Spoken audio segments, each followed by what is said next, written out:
Salam selamat pagi Bapak Ibu. Pada pagi hari ini saya ajak setiap kita untuk boleh menikmati kasih yang daripada Tuhan. Tuhan kita adalah Tuhan yang baik, Tuhan yang luar biasa, amin. Mari saya ajak setiap kita untuk boleh sama-sama bangkit berdiri. Baik yang ada di gereja maupun yang ada di rumah. Amin.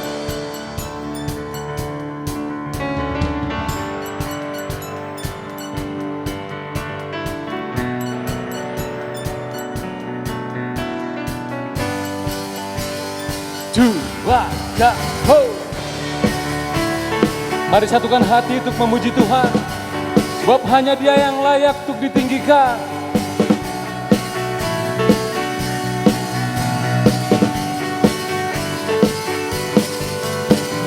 Kami datang bawa pujian, bersama memuji-Mu Tuhan. Satukan suara dan nyanyikan sorak kemenangan. Gloria, besar Tuhan, ditinggikan di atas segalanya. Gloria,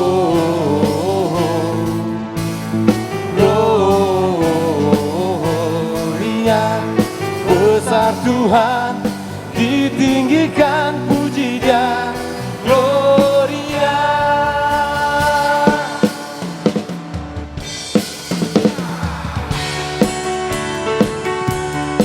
Mari bertepuk tangan buat Tuhan kita.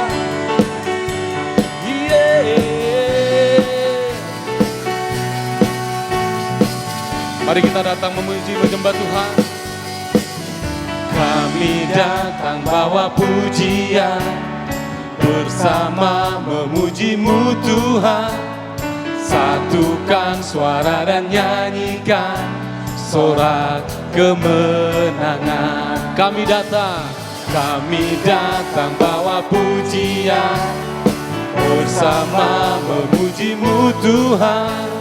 Satukan suara dan nyanyikan sorak kemenangan. Nyanyikan Gloria,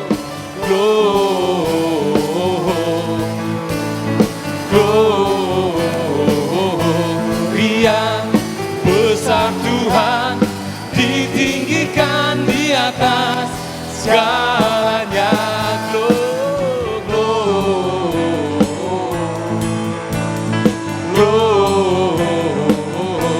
Gloria, besar Tuhan, ditinggikan, puji Dia. Gloria.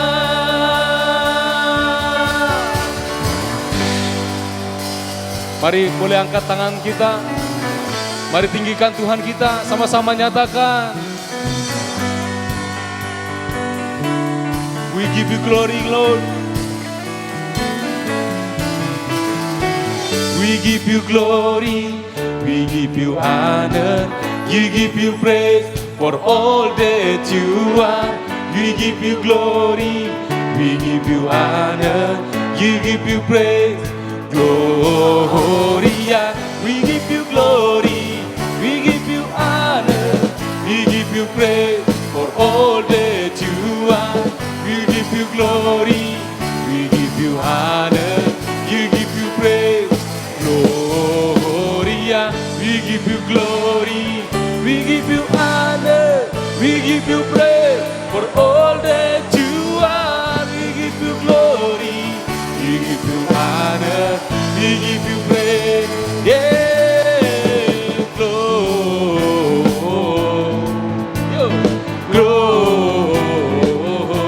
Gloria, besar Tuhan, ditinggikan di atas segalanya. Nyatakan Gloria,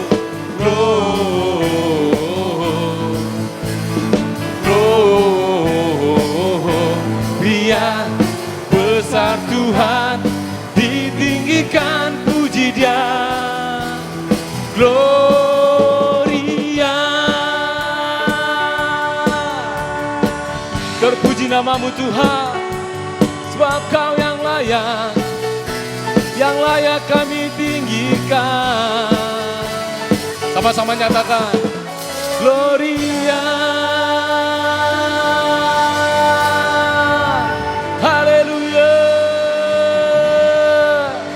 Berikan sorak-sorai buat Tuhan kita yang dahsyat, Tuhan kita yang hebat. Amin.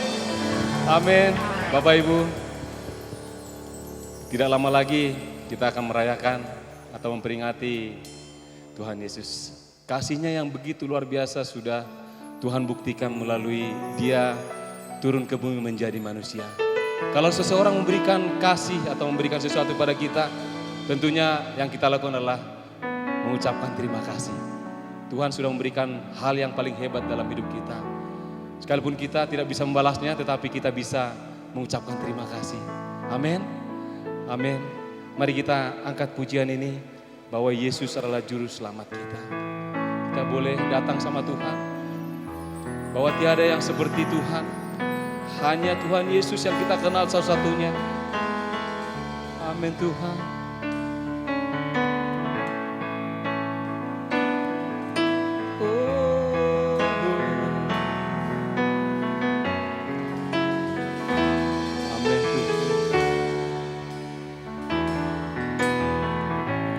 Yesusku, penyelamatku, tiada yang seperti Engkau. Setiap hari ku memuji keajaiban kasih-Mu.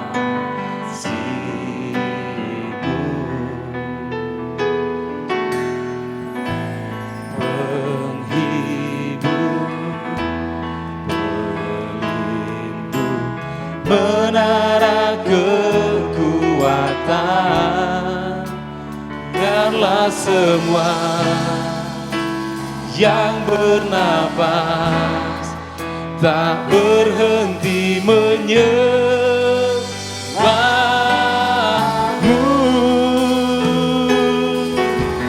Nyanyi dan bersoraklah bagi Dia, pujian, hormat, kuasa bagi Raja. Gunung tunduk, laut bergelora, mendengar nama-Mu. Ku bersuka atas perbuatan-Mu. Selamanya ku kasihi Engkau Tuhan. Tiada janji seperti yang ada padamu.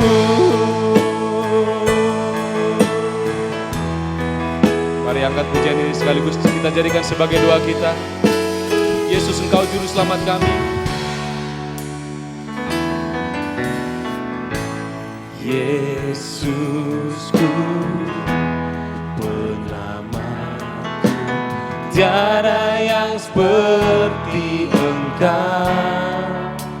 Setiap hari ku memuji keajaiban kasih-Mu.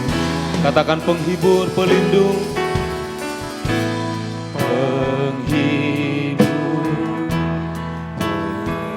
Kau menara kekuatan, menara kekuatan. Yes, Lord.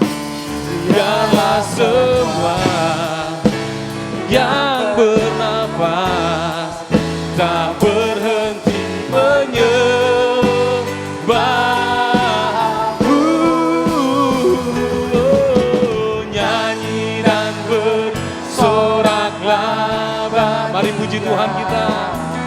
Pujian, hormat, kuasa bagi Raja. Gunung tunduk, laut bergelora, mendengar nama-Mu. Mari bersuka, ku bersuka atas perbuatan-Mu. Selamanya ku kasihi Engkau Tuhan. Tiada janji seperti Kau. Mari nyatakan sekali. lagi, nyanyi dan bersoraklah.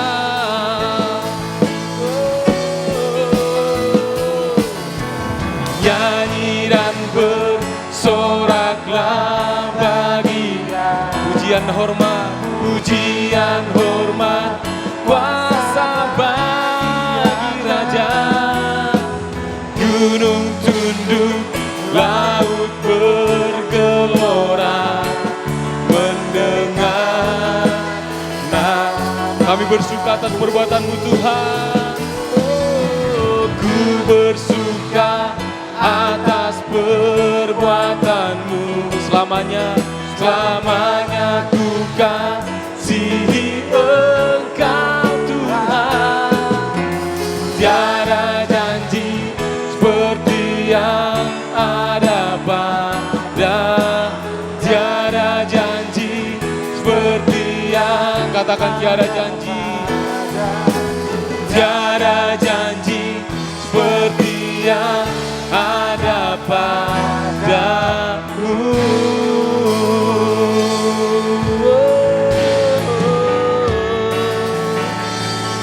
Tiada janji yang seperti yang ada padamu. Amin, amin. Terima kasih Tuhan, terima kasih Tuhan. Oh, haleluya, haleluya, haleluya. Mari naikkan mazmur Tuhan, naikkan pujian hormat kita buat Tuhan kita.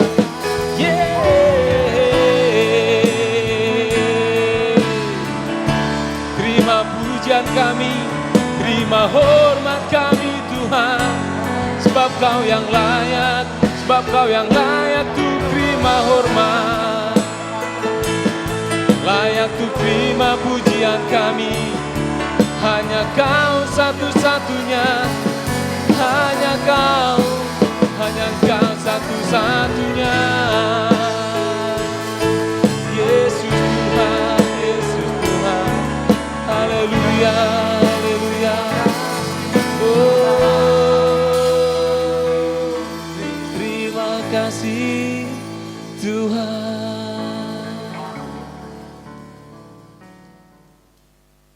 Shalom Bapak Ibu Saudara sekalian, baiklah langsung saja kita akan bersama-sama masuk dalam doa untuk mengawali penyampaian firman Tuhan pada pagi hari ini. Mari kita satukan hati dalam doa. Bapa, kami mengucap syukur. Pagi hari ini kami mempersiapkan hati kami untuk kami menerima kebenaran firman Tuhan. Dan kami percaya firman itu yang akan menjadi pedoman, menjadi penuntun, menjadi alat untuk menasihati kami sehingga kami boleh selalu hidup di dalam kebenaran-Mu. Kami siapkan hati kami buka hati kami hanya di dalam nama Tuhan Yesus Kristus. Amin. Baiklah Bapak Ibu Saudara sekalian, langsung saja kita akan mengawali dengan membaca sebuah perikop dari kisah di dalam firman Tuhan. Ayat ini memang cukup panjang, tetapi saya harus bacakan supaya kita bisa memahami maksud dari firman Tuhan pada pagi hari ini. Diambil dalam kitab 2 Raja-Raja 6 ayat yang ke-24 sampai dengan 2 Raja-Raja 7 ayat yang ke-19. Saya akan bacakan untuk kita semuanya. Judulnya adalah Tindakan Elisa pada waktu Samaria dikepung. Sesudah itu Ben-Hadad, Raja Aram, menghimpunkan seluruh tentaranya. Ia lalu maju mengepung Samaria. Maka terjadilah kelaparan hebat di Samaria selama mereka mengepungnya. Sehingga sebuah kepala keledai berharga 80 shikal perak dan 1/4 kaptai merpati berharga 5 shikal perak. Suatu kali ketika Raja Israel berjalan di atas tembok, datanglah seorang perempuan mengadukan halnya kepada raja sambil berkata, "Tolonglah ya tuanku raja." Jawabnya, "Jika Tuhan tidak menolong engkau, dengan apakah aku dapat menolong engkau? Dengan hasil pengirikankah atau hasil pemerasan anggur?" Ayat ke-28, kemudian bertanyalah raja kepadanya, "Ada apa?" Jawab perempuan itu, "Perempuan ini berkata kepadaku, berilah anakmu laki-laki supaya kita makan dia pada hari ini. Dan besok akan kita makan anakku laki-laki." Jadi kami memasak anakku dan memakan dia. Tetapi ketika aku berkata kepadanya pada hari berikutnya, berilah anakmu supaya kita makan dia, maka perempuan ini menyembunyikan anaknya. Tatkala raja mendengar perkataan perempuan itu, dikoyakkannya lah pakaiannya dan ia sedang berjalan di atas tembok. Kelihatanlah kepada orang banyak bahwa ia memakai kain kapung pada kulit tubuhnya. Lalu berkatalah raja, beginilah kiranya Allah menghukum aku, bahkan lebih daripada itu, jika masih tinggal kepala Elisa bin Sarfat di atas tubuhnya pada hari ini. Adapun Elisa duduk-duduk di rumahnya dan para tua-tua duduk bersama-sama dia. Raja menyuruh seorang berjalan mendahuluinya, tetapi sebelum suruhan itu sampai kepada Elisa, Elisa sudah berkata kepada para tua-tua itu, tahukah kamu bahwa si pembunuh itu menyuruh orang untuk memenggal kepalaku? Awas-awaslah apabila suruhan itu datang. Segeralah tutup pintu dan tahanlah dia supaya orang itu jangan masuk. Bukankah sudah kedengaran bunyi langkah tuannya di belakangnya? Selagi ia berbicara dengan mereka, datanglah raja mendapatkan dia. Berkatalah raja kepadanya, sesungguhnya malapetaka ini adalah daripada Tuhan. Mengapakah aku berharap kepada Tuhan lagi?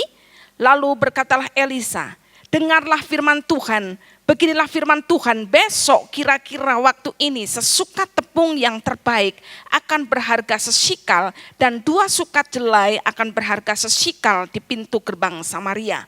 Tetapi perwira yang menjadi ajudan raja menjawab abdi Allah, katanya, sekalipun Tuhan membuat tingkap-tingkap di langit, masakan hal itu mungkin terjadi? Jawab abdi Allah, sesungguhnya engkau akan melihatnya dengan matamu sendiri, tetapi tidak akan makan apa-apa daripadanya. 4 orang yang sakit kusta ada di depan pintu gerbang. Berkatalah yang seorang kepada yang lain, mengapakah kita duduk-duduk di sini sampai mati? Jika kita berkata, baiklah kita masuk ke kota, padahal dalam kota ada kelaparan, kita akan mati di sana. Dan jika kita tinggal di sini, kita akan mati juga. Jadi sekarang marilah kita menyeberang ke perkemahan tentara Aram. Jika mereka membiarkan kita hidup, kita akan hidup. Dan jika mereka mematikan kita, kita akan mati. Lalu pada waktu senja, bangkitlah mereka masuk ke tempat perkemahan orang Aram. Tetapi ketika mereka sampai ke pinggir tempat perkemahan orang Aram itu, tampaklah tidak ada orang di sana. Sebab Tuhan telah membuat tentara Aram itu mendengar bunyi kereta, bunyi kuda, bunyi tentara yang besar, sehingga berkatalah yang seorang kepada yang lain, sesungguhnya Raja Israel telah mengupah raja-raja orang Het dan raja-raja orang Misraim melawan kita, supaya mereka menyerang kita. Karena itu bangkitlah mereka melarikan diri pada waktu senja dengan meninggalkan kemah dan kuda dan keledai mereka serta tempat perkemahan itu. Dengan begitu saja mereka melarikan diri menyelamatkan nyawanya. Saya menyarankan kepada Bapak Ibu Saudara sekalian untuk setelah ibadah ini atau mungkin nanti mengambil waktu untuk membaca ayat ini sampai selesai supaya bisa lebih paham mengenai apa yang saya sampaikan pada hari ini. Itu adalah kisah yang tertulis di dalam 2 Raja-Raja 6 ayat yang ke-24 sampai dengan 2 Raja-Raja ayat yang ke-7, seharusnya sampai dengan ayat yang ke-19, tetapi saya menyudahinya sampai ayat yang ke-7 di dalam pembacaannya. Bapak Ibu Saudara sekalian yang dikasihi Tuhan, kalau kita membaca ayat-ayat ini, pasti kesan pertama yang kita bisa dapatkan adalah kita merasa ngeri dengan kondisi Samaria pada waktu itu. Israel, kerajaannya terpecah menjadi 2 bagian, yaitu 1 Samaria dan 1 kerajaan Yehuda. Dan di dalam perikop ini diceritakan mengenai kondisi dari Samaria ketika Samaria ini dikepung oleh tentara Aram yang di bawah pemerintahan Raja Ben-Hadad. Kondisi Samaria sangat memprihatinkan, bahkan di dalam ayat-ayat yang pertama yang tadi saya bacakan, sepertinya sangat tidak masuk akal, kondisi yang sangat memprihatinkan. Beberapa tahun yang lalu saya pernah mendapatkan rema dari ayat ini, tapi pada waktu itu saya belum bisa menggambarkan separah apa sih yang namanya sebuah kota itu mengalami pengepungan. Tetapi saat-saat ini rasanya mudah untuk saya bisa menceritakan, mudah untuk kita bisa menggambarkan karena seolah-olah keadaan kita pun seperti keadaan Samaria pada waktu itu. Kalau pada waktu itu Samaria dikepung oleh pemerintahan Ben-Hadad, oleh negara Aram, tetapi kondisi kita saat ini, kita juga sedang terkepung. Sedang apa yang disebut dengan terlockdown, atau ya istilahnya yang lebih tidak seserem lockdown, kita sedang ada dalam masa PSBB. Secara kondisi kita, memang kita tidak dikepung oleh tentara yang membuat kita merasa takut untuk keluar. Tetapi ada satu kondisi yang membuat kita sepertinya kita berada di dalam situasi seperti yang dialami oleh orang-orang Samaria, rakyat Samaria pada waktu itu. Dan apa yang terjadi di Samaria pada waktu itu, kondisinya digambarkan sangat-sangat memprihatinkan. Di situ disebutkan ada beberapa kondisi. Yang pertama, sampai kepala keledai pun mereka akhirnya konsumsi. Sedangkan pada waktu itu sebetulnya keledai adalah hewan yang tidak layak konsumsi, apalagi kepalanya. Bahkan di situ disebutkan juga bahwa ada tai merpati, itu mereka konsumsi. Memang ada dua penjelasan mengenai tai merpati ini. Yang pertama adalah menyebutkan bahwa memang ini benar-benar kotoran merpati, atau memang ini adalah sejenis tumbuhan seperti buncis-buncisan. Tetapi apapun itu menggambarkan bahwa kondisi yang sulit yang dialami oleh orang-orang Samaria membuat mereka sudah tidak bisa lagi membedakan mana yang haram dan mana yang tidak haram, mana yang patut untuk dikonsumsi dan mana yang tidak patut dikonsumsi. Semua pada akhirnya menjadi makanan. Bahkan ada sebuah kisah tragis yang dialami oleh ibu-ibu, ada para perempuan yang pada waktu itu datang menghadap kepada raja. Dia katakan bahwa sampai mereka tega untuk memakan. Saya menyebutkannya aja nggak tega gitu ya, karena ini merupakan sebuah tindakan yang menurut saya sangat-sangat, maaf dikatakan sangat biadab gitu ya. Tapi ternyata kondisinya sampai seperti itu. Sampai ibunya rela untuk makan anaknya. Kita bisa bayangkan kondisinya separah apa. Sedangkan saat-saat ini ketika kita mengalami PSBB, kita mengalami terlockdown, ada banyak sekali akibat atau resiko-resiko yang kita alami. Ya, ada perubahan-perubahan kehidupan yang kita alami. Yang dulu mungkin kita merasa bahwa hidup kita enak, berkecukupan, ya pergumulan mah selalu ada. Tetapi saat-saat ini kita mungkin mengalami masa-masa yang sulit. Kehidupan kita sudah tidak seperti yang dulu lagi. Mungkin dulu kita dikategorikan sebagai orang yang bisa dikatakan kita orang yang mampu. Tapi saat ini kita dalam satu keadaan yang mungkin untuk makan pun kita harus bergumul. Itulah situasi yang kita alami. Tetapi seberat apapun situasi yang kita alami, ya itu belum sebanding dengan apa yang dialami oleh orang-orang atau rakyat Samaria ketika mereka ada di dalam pengepungan. Ya, Bapak Ibu Saudara sekalian yang dikasihi Tuhan, inti yang pertama adalah bahwa ada kesusahan, ada kesulitan, ada penderitaan. Yang kalau kita katakan itu dulu dialami oleh bangsa Israel yang berada di dalam wilayah Samaria, mungkin juga saat ini kita sedang ada di dalam situasi yang sama. Kita sedang ada dalam kesulitan, kita sedang ada dalam penderitaan, kita sedang ada di dalam kesusahan. Tingkat kesusahan kita pun masing-masing berbeda. Tetapi setidak-tidaknya semua orang akan mengakui bahwa saat-saat ini adalah saat-saat yang sulit. Ya, Inti dari apa yang saya mau bagikan pada pagi hari ini adalah bagaimana kita meresponi peristiwa-peristiwa atau keadaan-keadaan yang sulit di dalam kehidupan kita. Ada 3 yang akan kita pelajari kalau kita kembali melihat dalam kitab 2 Raja-Raja 6 ayat yang ke-24 dan seterusnya ini. Kita akan melihat ada 3 respon. Sebetulnya kalau kita mau kembangkan luas sekali, semuanya bisa kita pelajari. Tapi hari ini saya hanya akan mengambil 3 respon yang biasa dilakukan oleh manusia ketika mereka menghadapi kesulitan. Pertama yang akan kita pelajari adalah respon dari Raja Israel.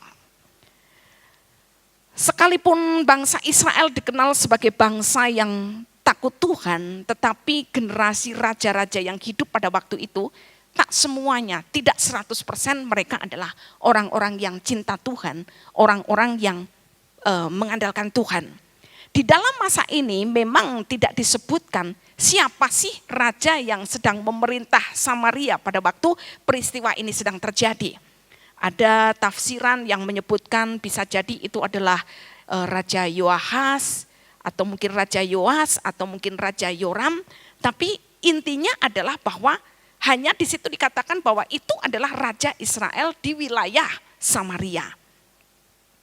Apa yang menjadi respon dari Raja Israel ketika raja ini melihat kesusahan yang dialami oleh anaknya, oleh rakyatnya? Betul, Raja Israel pada waktu itu dia berkabung. Perkabungan adalah sebuah respon yang biasa dilakukan oleh raja-raja ataupun nabi atau para pemimpin pada waktu Alkitab Perjanjian Lama. Ketika mereka sedang ada dalam situasi yang buruk, situasi yang tidak semestinya mereka alami, maka sebagai seorang pemimpin yang bijaksana, maka mereka akan melakukan perkabungan. Perkabungan ini sebagai tanda bahwa dia ikut prihatin dengan kondisi yang ada. Perkabungan ini menjadi satu tanda bahwa melihat kondisi yang sedang terjadi, itu ada sebuah kepiluan atau kedukaan yang sedang dia alami. Nah, begitu juga yang dialami oleh Raja Israel pada waktu itu. Ketika dia melihat penderitaan rakyat Samaria, maka raja ini berkabung.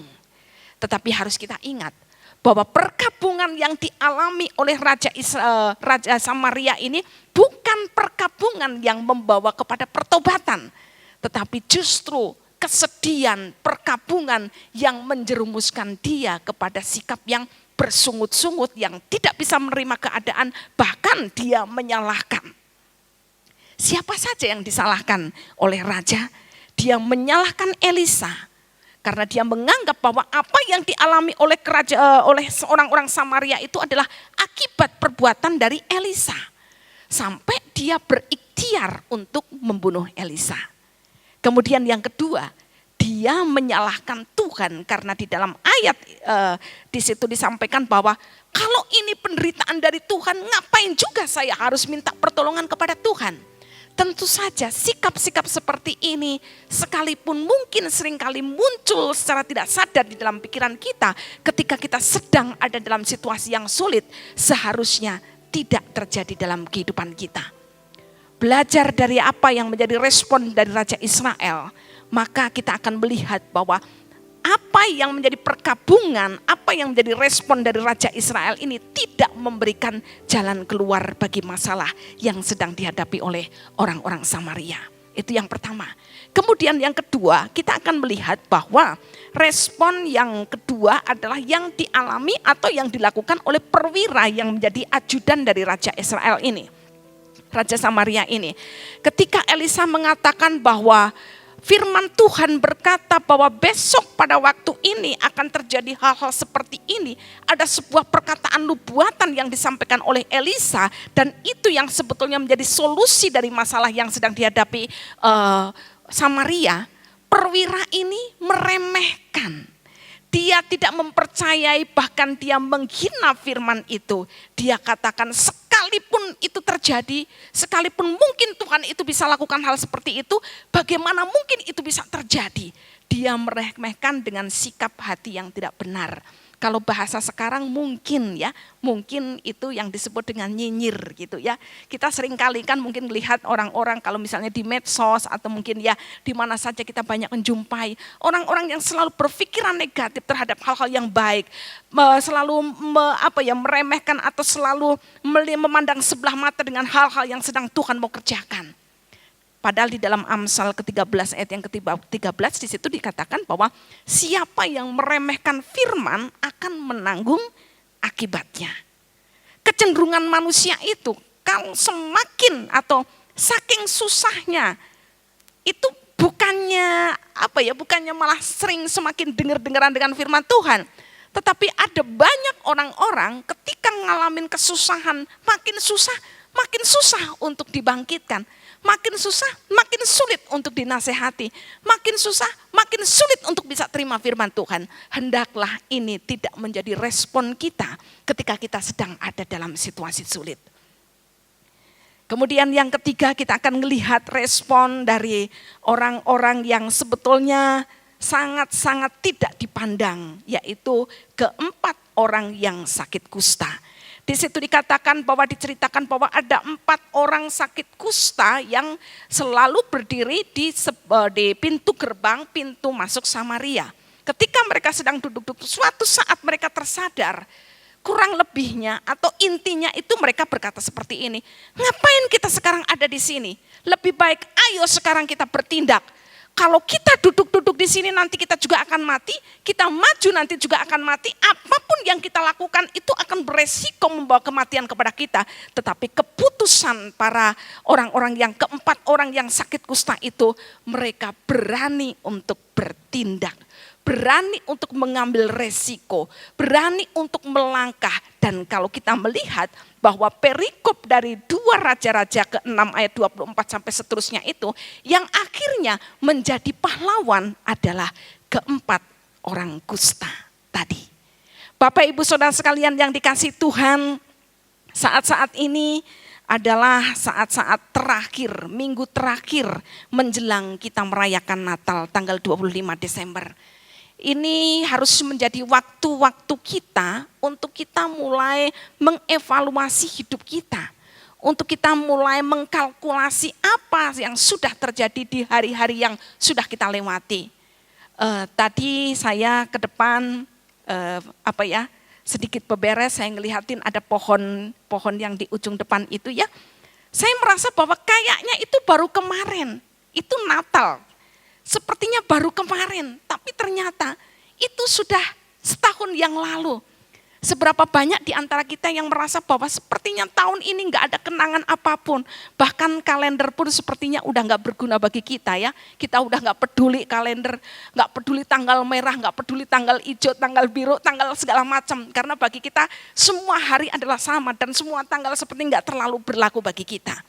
Tetapi intinya adalah saat-saat ini sekalipun mungkin kita tidak tahu apa yang akan terjadi ke depan. Belajar dari apa yang kita baca, belajar dari apa yang kita mau renungkan kembali di dalam 2 Raja-Raja ayat yang ke-6 sampai ayat yang ke-24 dan seterusnya itu. Mari kita menjadi orang-orang yang memiliki respon yang benar. Terlebih ketika kita sedang berada dalam situasi yang sulit. Apapun yang menjadi respon kita, baik buruknya, benar salahnya respon kita itu, yang akan menerima akibatnya adalah kita sendiri. Yang akan ngalamin adalah kita sendiri. Pertama, ketika kita mempelajari dari Raja Israel, ketika dia berespon salah, sekalipun dia adalah seorang raja, ternyata dalam peristiwa ini dia tidak banyak membantu. Bahkan raja ini tidak disebutkan prestasinya ketika harus menghadapi masalah yang dihadapi oleh orang-orang Samaria. Kemudian perwira tadi ketika dia meremehkan firman Tuhan, ketika dia orang yang selalu memandang sebelah mata firman Tuhan atau mungkin juga ya orang yang menyampaikan firman Tuhan, ya apapun itu kebenaran lah di situ. Endingnya adalah dia mengalami. Hanya melihat ketika perubahan, ketika keadaan berubah menjadi baik, dia tidak bisa menikmati, bahkan dia mendapatkan malapetaka, akhirnya dia mati. Tetapi keempat orang kusta ini dialah yang menjadi pahlawan. Kita tidak bisa mungkin kita berpikir gini, saat-saat kondisi sekarang ini saya tidak tahu apa yang harus terjadi karena saya bukan siapa-siapa, dan secara hitung-hitungan dunia mungkin kita bukan siapa-siapa. Tetapi di dalam firman Tuhan di sini dikatakan yang bukan siapa-siapa, bahkan orang yang termarginalkan pun Tuhan bisa pakai menjadi para pahlawan. Kembali kepada penutup dari apa yang mau saya sampaikan pada hari ini adalah mempersiapkan diri kita untuk mengakhiri tahun 2020 ini nanti. Menyambut Natal, menyambut pergantian tahun. Apa yang menjadi evaluasi dari kehidupan kita? Apa yang menjadi harapan kita? Apa yang akan menjadi respon kita? Mungkin selama beberapa waktu yang sudah kita lewati selama tahun ini, ada banyak respon yang salah dari hidup kita. Kita masih punya kesempatan untuk kita memperbaiki. Dan ketika kita nanti mengakhiri tahun ini, ketika kita menyambut Natal, kita menyambut dengan hati yang positif, menyambut dengan hati yang penuh pengharapan, menyambut dengan hati yang riang, menyambut dengan hati sekalipun mungkin keadaan belum menentu, kita belum melihat jelas apa yang akan terjadi, tetapi ternyata respon kita itu akan menentukan apa yang nanti akan terjadi dengan hidup kita. Sebagai akhir dari apa yang saya sampaikan pada hari ini adalah mari Bapak Ibu Saudara sekalian ambil waktu bersama dengan keluarga, kita mempersiapkan diri kita menyambut Natal nanti tanggal 25 Desember sekalipun kita laksanakan ibadah secara online. Tetapi kita percaya bahwa masih ada sukacita Natal yang nanti akan kita nikmati bersama-sama dengan keluarga. Terlebih dari itu semuanya adalah kita akan belajar dan akan terus berusaha memperbaiki hidup kita supaya menjelang Natal, menyambut Natal, mengakhiri tahun 2020, masuk tahun yang baru, kita semuanya menjadi pribadi-pribadi yang diperbaharui. Tuhan memberkati, mari kita bersama-sama kita mengambil waktu untuk kita berdoa. Tuhan, kami bersyukur jikalau hari ini, waktu ini Engkau ingatkan kembali kami. Ada peristiwa-peristiwa buruk yang bisa terjadi atas hidup kami. Tetapi Tuhan, ketika kami boleh tetap memberikan respon yang benar, respon yang baik, maka kami tetap akan bisa mengalami janji-janji Tuhan itu atas hidup kami. Kami berdoa Tuhan, mampukan setiap kami, mampukan hati kami, untuk kami terus memandang kepada Tuhan. Tidak serta-merta terus melihat keadaan yang sulit, tidak melihat berfokus kepada persoalan-persoalan yang ada, tetapi kami boleh mata hati kami tertuju kepada Tuhan. Engkau adalah sumber pengharapan kami. Tuhan Yesus, Engkau adalah sumber pengharapan kami. Ketika kami berpengharapan kepadamu, kami akan melihat hal-hal yang di luar apa yang kami pikirkan itu boleh terjadi, dan itu bisa menjadi terobosan-terobosan yang luar biasa yang akan terjadi atas hidup kami. Terima kasih Bapa, kami mengucap syukur Tuhan meteraikan setiap kebenaran ini dalam hidup kami, supaya kami semuanya bisa mendapatkan manfaat sebesar-besarnya dari kebenaran firman Tuhan yang berguna bagi kehidupan kami. Kita akan bersyafaat sebelum kita mendapatkan doa berkat. Tuhan, di akhir dari ibadah kami pagi hari ini ya Tuhan, kami datang kepadamu, terus kami membawa bangsa dan negara kami. Bangsa kami menjadi milik-Mu, bangsa kami ada dalam kendali-Mu. Apapun situasi dan kondisi yang saat ini terjadi di tengah-tengah bangsa kami berdoa di dalam nama Tuhan Yesus Kristus, kiranya kehendak-Mu yang terbaik yang terjadi. Kerajaan Allah itu boleh terjadi, boleh termanifestasi atas bangsa Indonesia, menghalau segala kuasa-kuasa kegelapan, segala roh-roh perpecahan, semua kerusuhan tersingkir di dalam nama Tuhan Yesus Kristus, dan digantikan dengan damai sejahtera atas bangsa kami, atas kota kami, atas daerah kami, bahkan terlebih juga Tuhan atas gereja kami. Kami percaya Tuhan bahwa semua peristiwa yang sudah kami alami sepanjang tahun ini membuat iman kami semakin melekat kepada Tuhan. Ampuni jikalau masih seringkali ada respon-respon yang salah dalam hati kami. Kami mau membuka hati kami, belajar untuk kami Tuhan memperbaiki hidup kami. Kami berdoa bagi setiap jemaat-jemaat Tuhan. Teguhkan iman mereka Tuhan. Teguhkan pengharapan mereka. Yang sakit Tuhan sembuhkan. Mereka yang saat ini sedang dalam persoalan yang sangat serius, Engkau akan menolong mereka Tuhan. Dengan anugerah-Mu, tangan-Mu akan terulur Tuhan untuk menolong dan juga untuk mengeluarkan setiap mereka dari setiap persoalan yang ada. Terima kasih Bapa, kami percaya anugerah Tuhan tetap ada pada kami. Mari kita bersama-sama angkat tangan kita di hadapan Tuhan.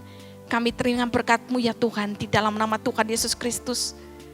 Kasih karunia Allah di dalam Tuhan Yesus Kristus dan juga persekutuan yang indah dengan Roh Kudus menyertai kami mulai saat ini sampai Maranatha, sampai Tuhan Yesus datang untuk yang kedua kalinya. Tuhan memberkati kita semuanya dalam nama Tuhan Yesus. Amin.